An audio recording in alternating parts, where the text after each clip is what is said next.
Hey YouTube, I have been remiss. I've never done a video for iSEM, and this is like one of my favorite synths to be released in the last year or so. I don't actually remember when this came out, but dude, Arturia's iSEM is actually one of my favorite synths for making analog pad sounds. So they've got a lot of moving textures to them that's a little bit more gritty than the pretty sounds you get from like maybe Sunriser or something like that you can also get some really great pad sounds out of. But this one's giving you a little bit of extra textury detail because it's got this great analog-esque sound engine. So let me show you making a pretty sounding patch that's also a little lively. So I've just got a knit voice here loaded up, and the mixer on this is kind of interesting. If you've got these VCOs all dead center, you ain't got shit. So I'm gonna mix in just the sub here, and I'm gonna knock it down a couple of octaves. And I'm going to throw in some delay, because I know I'm going to want some delay on this. So we're giving it some nice area. Let me tweak that a little bit. I don't want it ping-ponging. I want the left and right to be a little bit closer. Not exactly the same, but close. Alright, just giving it a little bit of extra space there. And now I'm going to start to play with bringing up our envelope, because a major thing in any kind of pad sound is you have multiple envelopes moving things around at different times. And we've only got 2 envelopes to work with and a couple of LFOs. I'm going to try to make this sound good using just the 2 envelopes. So for a start, envelope 1 is normaled to the VCA. It's the volume is always controlled by envelope 1, and I can't figure out how to make it not be. So we're going to have to work with that. Giving it a fair amount of attack here.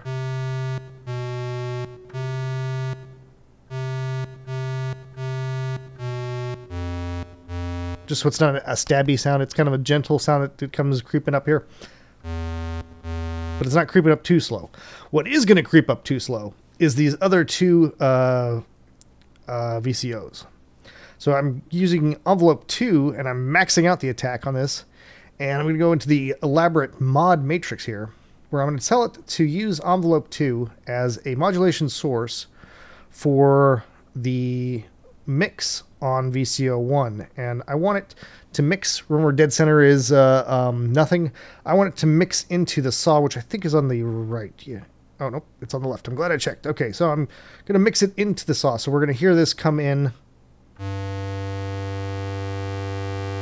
very slowly. And now I'm also going to tell it to bring in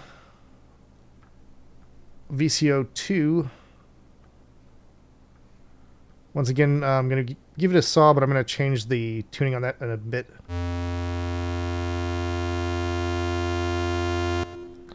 And let me do that now. I'm going to hold it down for a while to make sure it gets to that full peak, and now I can hear it.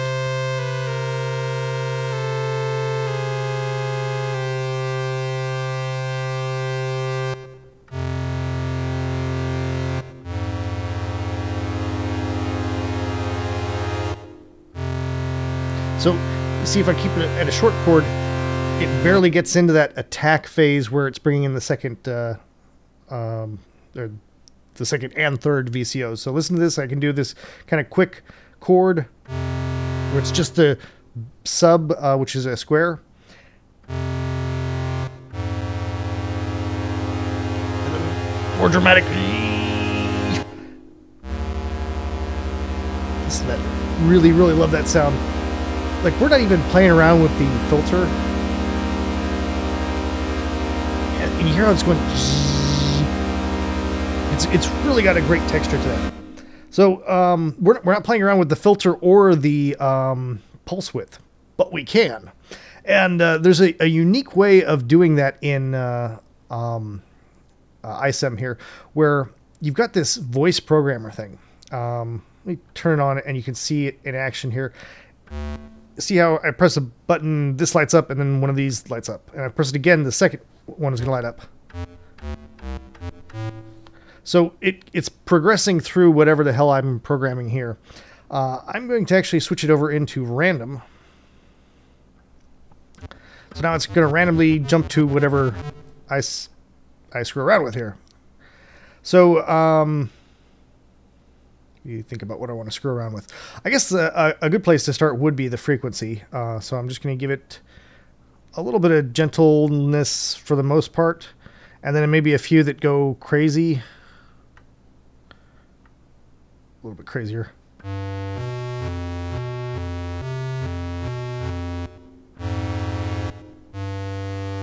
And remember, we're working primarily with chords here. So the first key in a chord, in this case, is going to a 7, and the next key is going to be a 3. So we've got 2 different keys in the same chord getting treated differently, which is really clever. Let's also screw around with the panning. Gonna try to keep this relatively close to each other because, you know, we are going to be using these chords. I don't want it to sound goofy like an effect. It's just adding a little dimension here. So you can hear that?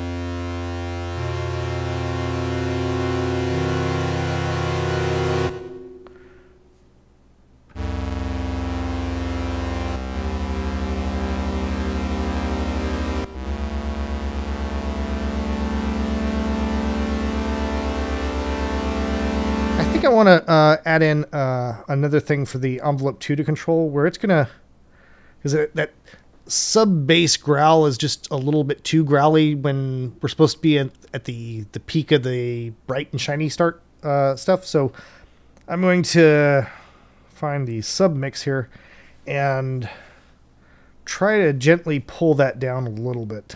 Let me see. It's already at this position. I want to bring it up to about here, so I'm going to give it that much. So that should die out as the other ones come up. That's pretty good. Interesting little phasey thing happened there.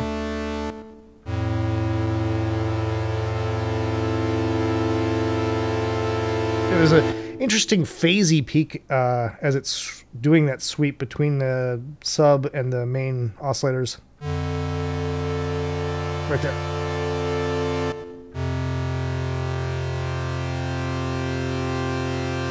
And that's what I'm talking about. Like, it's just, I didn't plan to do that. It's just one of those things that's happening because the phase itself is a little off. It's doing its own little pulse width modulation, even though I'm not telling it to. You can hear that in that. Like, that's part of that waviness. So it's a really good kind of fake analog.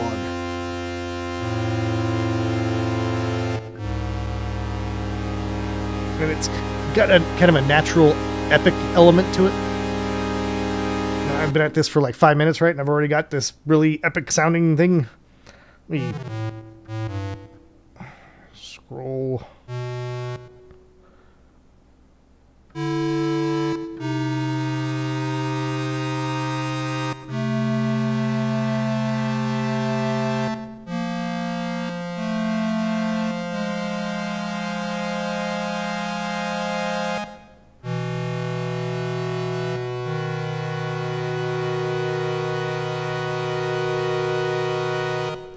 One thing that I could try doing here is assigning more stuff to happen.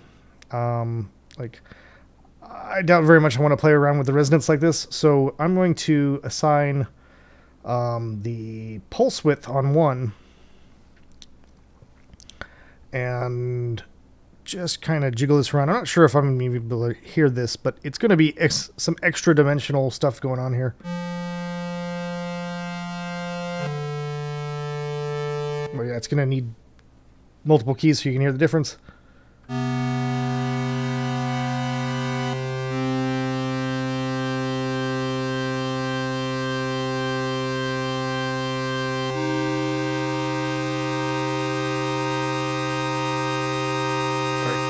Admittedly, it's really, really hard to hear the difference. I think right there's the most dramatic difference you're going to hear, because one of them was on 8 and one of them was on 1, so it was pushing the pulse width on both of those way off, or at least to the maximum offness that I have assigned here. So it's not a huge difference, I'll grant you, but it is an extra little bit of difference, and it's nice to have those extra little bits of differences in an entirely digital environment, right? Because like if you just left this at default, every single time you press the key, you get the same exact sound, and that would get boring. But this way, you can hit the same exact key,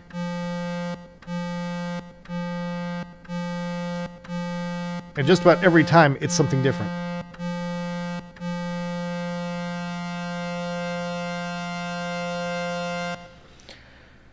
I could play around now with the cutoff of the filter. I haven't done anything with that yet. We've got this crazy long attack on envelope 2. Let me try pushing the filter down. So as the oscillators are getting bright, the filter is going to get a little darker. I think it'll probably cut through still because I'm not like using the resonance to shape it down hard. So let's hear what this sounds.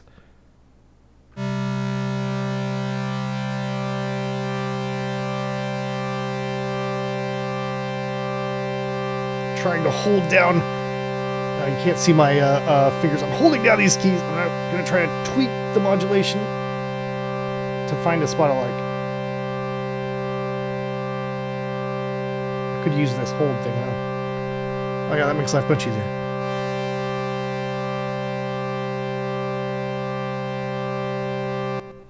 So now it's less bright when it's at its brightest phase.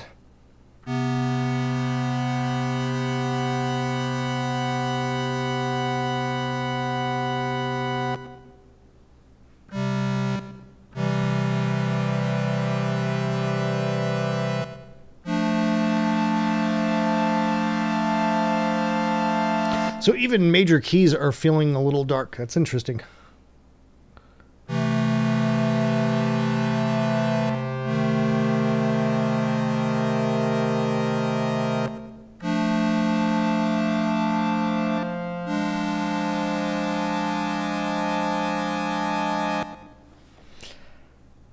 Let's see, is there anything else useful that I could be doing in here?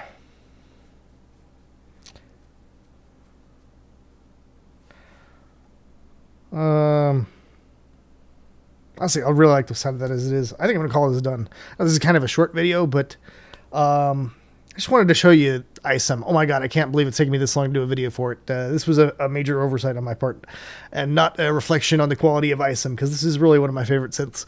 I hope you've enjoyed this video. Thank you very much, all my Patreon patrons, for making these possible. Take it easy, folks.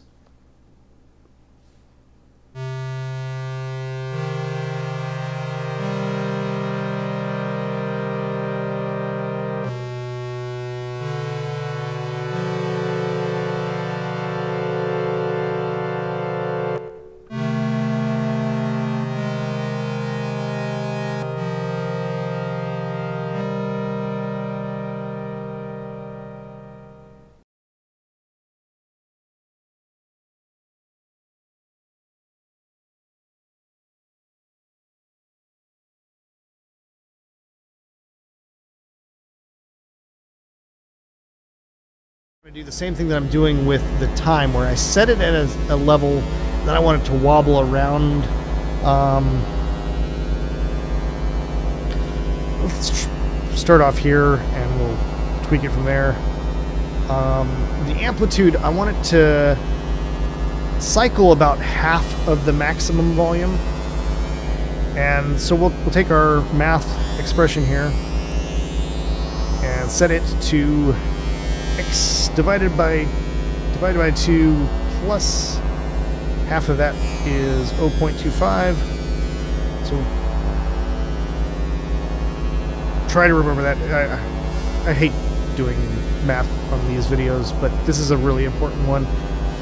One thing that you can get into here is playing around with the spread of this. So as you notice right now, it's just a little green line, but I can make it a really big green line.